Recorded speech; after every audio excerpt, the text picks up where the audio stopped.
আজকে আমাদের বিশালগড় থানাধীন যে উত্তমমুক্ত নাকাতে প্রত্যেক দিনের মতন এখানে রেগুলার চেকিং চলছিল। স্পেশালি আজকে হোলির দিন আমরা প্রত্যেক গাড়ি এবং যানবাহন চেকিং করার সময় একটা গাড়ি আমরা আটক করি। আটক করার পর যখন ড্রাইভারকে আমরা জিজ্ঞাসাবাদ করি তখন তার কথার মধ্যে আমরা অসংলগ্নতা পাই এবং তার গাড়িগুলো আমরা যখন সার্চ করি গাড়ির মধ্যে আমরা কিছু কন্ট্রাব্যান্ড ড্রাগস দেখতে পাই এবং সে স্বীকার করে এগুলা সে আগরতলার থেকে সোনামুড়ার দিকে নিয়ে যাচ্ছে।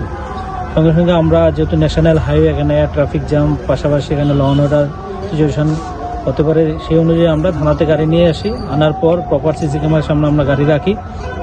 রাখার পর আমাদের স্থানীয় ডিসিএম স্যার আমরা কল করি, স্যার এসছেন।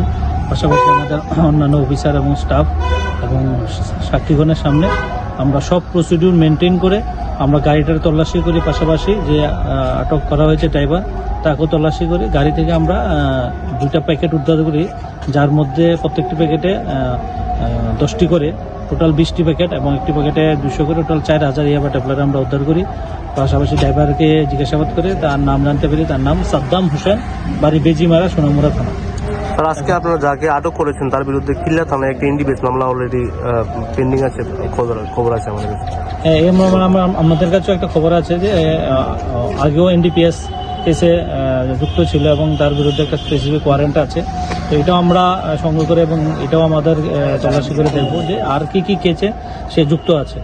আর আজকের এই ঘটনার পরিপ্রেক্ষিতে আমরা একটা এনডিপিএস মামলা নিয়ে তাকে কালকে আমরা কোর্টে প্রেরণ করবো, পুলিশ রিমান্ড। বাকি আমরা তদন্ত করে দেখবো এগুলা কোথা থেকে এনেছে এবং কোথায় নিয়ে এগুলা সেল করবো।